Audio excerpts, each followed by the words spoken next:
They were a couple from the Midwest, David and Alisha Carter, both in their mid-30s, quiet and well-off, with a taste for forgotten glamour. David was a commercial real estate agent who had always been drawn to homes with a history. Alisha, a former music teacher, had grown up idolizing the voices of the 80s and 90s. Whitney Houston was her gold standard. When the New Jersey mansion hit the market again, Whitney's former home in Mendham Township, an hour from Manhattan, they jumped at the chance. The house had sat unsold for years, its price slowly dropping. Locals avoided it. Rumors had floated around about strange sounds, cold spots, and lights turning on by themselves. But the Carters weren't superstitious. The listing had tried to make the place sound warm, beautiful colonial estate once owned by a music legend. Private, wooded lot, ideal for entertainers. No mention of the indoor pool where Whitney had reportedly spent nights swimming alone, or the mirrored walls in the bedroom where her voice once echoed off glass at 3 a.m. They closed in early spring. The air was still cold, and the trees around the property were skeletal, like outstretched fingers. On the day they moved in, the power flickered twice. The agent chuckled it off. Old wiring, probably. But the house was clean, renovated, new floors, new lighting. Fresh paint in tasteful whites and grays. The soul of the place, however, was harder to scrub. Alisha noticed it first. They had only been in the house a week when she began to hear faint humming at night. It was soft, almost melodic, like someone humming a gospel tune through a closed door. David was a deep sleeper, and the noise always stopped the second she moved. At first she blamed herself, music on the brain, new house nerves. But then came the water. One morning she woke to the distinct sound of splashing. The indoor pool, which they hadn't yet touched, was rippling like something had disturbed it. There were wet footprints, bare, small, leading away from the edge of the water. Alisha stared at them, cold creeping up her back, but said nothing to David. It got stranger. One night, while unpacking old boxes in what used to be Whitney's bedroom, David saw the mirror fog up with breath just for a moment, like someone exhaled directly in front of it. He didn't tell Alisha. He just stared for a long time, then wiped it away with his sleeve. Weeks passed. The house became more active. They both began to hear singing, not just humming, but clear, distant vocals, almost always at night. Soft and sad. It didn't sound like a recording. It sounded present. Alisha tried to record it once on her phone, but every time she pressed record, the voice stopped. They brought in electricians, plumbers, even a priest once, just in case. Nothing changed. The lights flickered when Whitney's name was spoken aloud. David once joked, "You'd think she's still here," and the chandelier above him swayed gently, like a nod. One night, Alisha was walking through the hall when she stopped dead in front of a wall of old windows. In the glass, she saw a reflection that wasn't hers. A woman, tall, poised, with a familiar silhouette, stood just behind her, smiling softly. Alisha turned. Nothing. But when she looked back at the window, the reflection lingered half a second longer before fading. Alisha changed. She started playing Whitney's albums on repeat, particularly the live gospel recordings. She'd sit in the sunken living room, lost in the music, mouthing every word like she was praying. David watched her quietly, uneasy. She spoke less, slept in Whitney's old room alone. David began dreaming of water. Every night, a soft voice would sing beneath the surface of the pool, just out of reach. Once, he sleepwalked into the pool area and woke waist-deep in water, shivering. They stopped inviting guests. Phones lost signal in the house. Lights burned out within days. At night, there were footsteps on the stairs, measured, graceful. Doors opened themselves, but only certain ones. The music room, the bedroom, the pool. The final straw came when David returned from a trip to find Alisha seated cross-legged on the floor of the studio, eyes closed, whispering, "She just wants to sing." Her voice was flat, distant. The smell of perfume hung thick in the air, heavy, floral, unmistakably old school. But Alisha hadn't worn perfume in weeks. They didn't sell the house. They left it. David packed in silence, refusing to speak of what had happened. Alisha walked through each room one last time, whispering apologies under her breath. She left a single rose on the grand piano. They bought a condo in Hoboken. Quiet, new, soulless. Local kids started sneaking onto the property again. A few dared each other to swim in the pool. One girl swore she heard someone singing, "I will always love you," through the walls, even though the electricity was long shut off. Others caught glimpses of a figure standing at the top of the stairs, just behind the curtains. Always watching, always calm. The house remains empty, untouched. But sometimes, late at night, if you're driving past the edge of the woods, you'll see a faint light in the music room. And if the wind's right and you're really listening, you might hear her voice, still echoing. Not trapped, just singing. The house, now empty again, sat like a monument to a memory that refused to fade. Its wide colonial facade, washed in soft ivory and framed by dense New Jersey woods, looked frozen in time, as though it had been waiting for something or someone to return. Grass grew uneven along the edges of the long driveway, and vines curled along the wrought iron gate that had once shimmered with celebrity. Now it whispered in rust when the wind caught it right. In the silence after David and Alisha's departure, the house became still in a way that was not peaceful. The air inside settled heavy, dense, like breath held too long. Curtains no longer moved with the breeze, they hung limp, like tired hands. And yet, every so often, one would twitch, just once, as if acknowledging a presence. No real estate sign was ever posted. The agency quietly removed the listing. Those who knew the address simply didn't ask about it anymore. The neighbors, scattered in distant lots behind trees, left their porch lights on all night now. A few swore the house glowed faintly after midnight, a soft blue hue emanating from the pool room, as though moonlight were trapped under the water, churning slowly.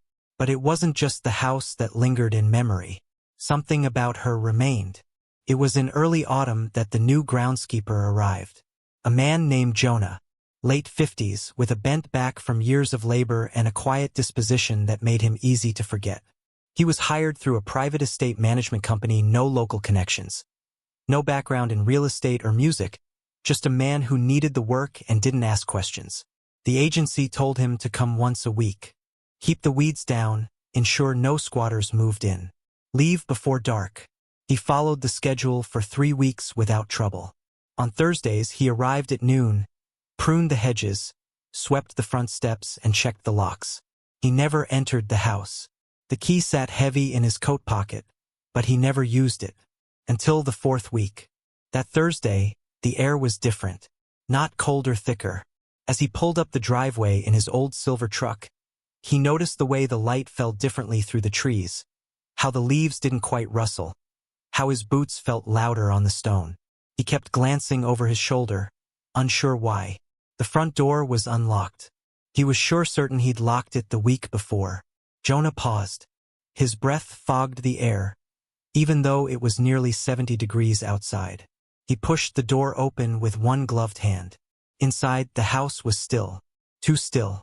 The kind of silence that doesn't feel empty but filled not with sound, but with tension, like a held note that never resolves. The kind of silence that listens back. Jonah stepped into the foyer. His boots clicked against the marble tiles, echoing into the grand hall. Above him, the chandelier swayed ever so slightly, as if someone had brushed past it a moment ago. He stood beneath it for a beat too long, until he felt something cold roll down the back of his neck. A drop of water? But when he touched his skin, it was dry. He called out, not loudly, just a cautious hello. No answer. But the echo of his voice was strange, distorted, like it had been recorded and played back half a second late. He decided to check the back door, just to be sure it wasn't forced. The house had too many windows, too many shadows. As he walked past the music room, something stopped him. The piano. The lid was open. He froze in the hallway, staring at it from across the threshold. He hadn't touched it, had never even entered the room. Yet the lid was up, the bench pulled slightly out, angled just the way someone would leave it after standing to greet a guest. Then came the note. One key, pressed, soft, long. He didn't see it happen, only heard it. watched the string vibrate through the reflection on the polished lid. A low D, sustained far too long to be natural. He stepped back, heartbeat loud in his ears, but he didn't run. Not yet. Then, from deep within the house, far beyond the hallway, somewhere near the old pool, a voice. Not speech, not even melody, just the gentle drift of a woman humming. Smooth, soulful, and impossibly sad. He left the house without locking the door. In the days that followed, things changed. Not in ways that anyone outside would notice, but the house itself began to stir. The power, officially cut, began to flicker again. A passing driver swore they saw the chandeliers glowing from the road. Another reported hearing music, faintly, through the closed windows. Whitney's voice. Always Whitney, but the tracks never matched her studio versions. These sounded live, raw, alone. By late October, Jonah refused to return. The agency stopped sending anyone. Leaves collected in corners of the driveway, never disturbed. The pool cover never stayed fastened. No animals nested nearby. Even the birds avoided the rooftop. And then, one evening, just after the first frost of the season, someone else came. A woman in a red coat, walking alone through the trees. No car, no sound. She walked straight to the house, paused by the front door. She didn't knock, just stood there, looking up at the windows like she recognized something inside. And the door opened, by itself. Don't forget to subscribe and like if you liked this story. She stepped through the door like she had done it 100 times before. No hesitation. No glance behind her. The hinges did not groan. And the wind didn't follow her in. The house swallowed her quietly. The woman was tall, with the kind of elegance you don't find in people under 60. Her coat, a deep, almost rust-colored red, hung just below her knees. Her gloves were tight, cream-colored leather, the kind with stitching along the back, delicate and old-fashioned. Her hair was black and pinned in a loose twist, revealing the gentle slope of her neck. There was no visible expression on her face as she entered, but her eyes, dark and unreadable, lingered on everything. She looked at the crown molding, the ornate fireplace in the front sitting room, the wide staircase with its curved banister and the chandelier above, still swaying faintly, though there was no wind. In her right hand, she held a worn handbag, small and square, like something out of a forgotten decade. She set it gently on the marble-top table in the foyer. Then she began to walk. She moved without sound, heels muffled by the thick rugs and long runner that lined the hallway. Through the living room first, where the ceiling arched high, and the windows looked out to the dead garden. The furniture was covered in sheets now, ghostly silhouettes of couches and chairs outlined in white cloth, like spirits slumbering under cotton. She didn't disturb them. In the kitchen, she paused. It had been modernized, too much steel and granite for the warmth the room once had. But the tile along the far wall remained original. Hand-painted floral borders faded from time and scrubbed too many times with bleach. She walked along the edge, fingertips grazing the tiles, slow, thoughtful, until she reached a small breakfast nook tucked into the far corner. The cushions were gone, but the bench remained. She sat, and for the first time, she made a sound, a sigh, long and weighted, the kind that comes from remembering something beautiful that ended far too soon. Night fell slowly over the house, painting it in shades of deep blue and gray. Outside, fog began to settle along the ground, creeping in thin tendrils from the woods and curling around the brickwork like it wanted inside. The moon hung low, blurred behind the veil of mist, casting a soft glow that turned every shadow inside the house into something long and uncertain. The woman stood again and made her way toward the back of the house, passing the grand room with the baby grand piano. The lid was still open, one key still depressed, the string within vibrating ever so slightly, like it was holding on to the last of a note. She didn't approach the piano. Instead, she moved through the hallway, past the framed photos that had been left behind Whitney on red carpets. Whitney with fans, Whitney on stage, radiant, mid-song. A few had fallen slightly crooked. The woman adjusted them with a delicate touch, then pressed her palm briefly to the wall beside them. The air was colder here, She continued on to the double doors at the end of the corridor. The pool room, once a place of laughter, candlelight, the echo of voices and splashes, and sometimes loneliness that filled the rafters like smoke. She paused before the doors, placed both hands flat against them, not pushing, just feeling. Inside, water rippled. No pump, no movement in the air, just motion, soft and persistent, as if something beneath the surface was shifting gently, back and forth, like a body swaying in rhythm with music that had never stopped playing. She opened the doors. The room had aged more than the rest of the house. The tiles were yellowing, the skylight above now dull with years of grime and neglect. The water, however, was pristine, deep blue, still warm enough to give off steam that rose in lazy curls. And on the far wall, beneath the largest window, hung a portrait, framed in gold leaf. Whitney, mid-performance, eyes closed, mouth open, not smiling, not sorrowful, but caught in that timeless moment just before a high note shatters the stillness. The woman walked to the edge of the pool and knelt down. She removed her gloves and laid them beside her. Then she dipped her fingers into the water. The reaction was immediate. A low hum filled the air, not mechanical, not from the vents. It came from everywhere at once, like a chorus of invisible voices rising from the walls, the floors, even the water. The house was singing, soft, wordless. Then, from deep within the pool, a second voice, distinct, clear, intimate. Whitney's voice. She wasn't singing now. She was speaking, whispering something that only the woman could hear. The words were impossible to make out, but the tone was unmistakable recognition. Not warning, not fear. Welcome. The woman leaned closer to the water. Her face reflected not her own features, but something younger. Sharper cheekbones, eyes that held stage lights, lips that had sung in front of millions. It wasn't her reflection. It was her.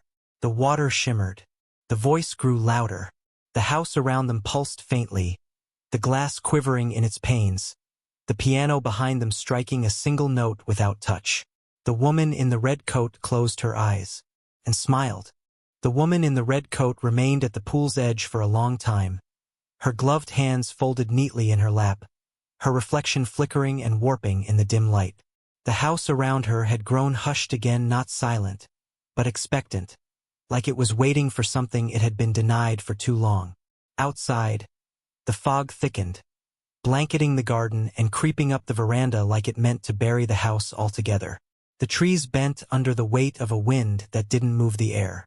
Every so often, a light would flicker behind the second-story windows, rooms that hadn't been touched in years, and a faint melody would swell, then fade, like someone adjusting a record that only played when no one was listening. Downstairs, the woman rose to her feet slowly, her knees stiff from time and memory. She took one last look at the water, then turned toward the corridor. She didn't look back. As she passed the photos again, one fell. Not tip-dropped. It hit the floor without a shatter, landing face up. A candid shot. Whitney in a simple white t-shirt, sitting barefoot on the steps of that very house. Sunlight behind her, head tilted back in laughter. A laugh you could feel even through the frozen image.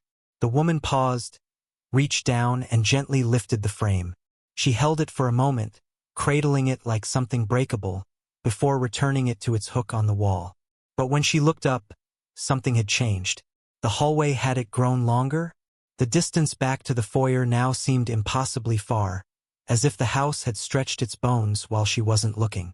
The chandeliers above her had gone dark, and the only light came from under the door at the far end, the front door. She could still see her handbag on the marble-top table, waiting exactly where she'd left it. She began walking. With each step, the carpet beneath her feet felt less like fabric and more like skin, warm and slightly damp. The paintings along the walls blurred at the edges, as though the subjects were shifting, turning their faces just slightly out of view. A vase near the stairwell trembled faintly, emitting a high-pitched hum like a wineglass kissed by sound. She stopped. The hum grew louder. It was no longer random. It had become a note. Clear, strong, familiar.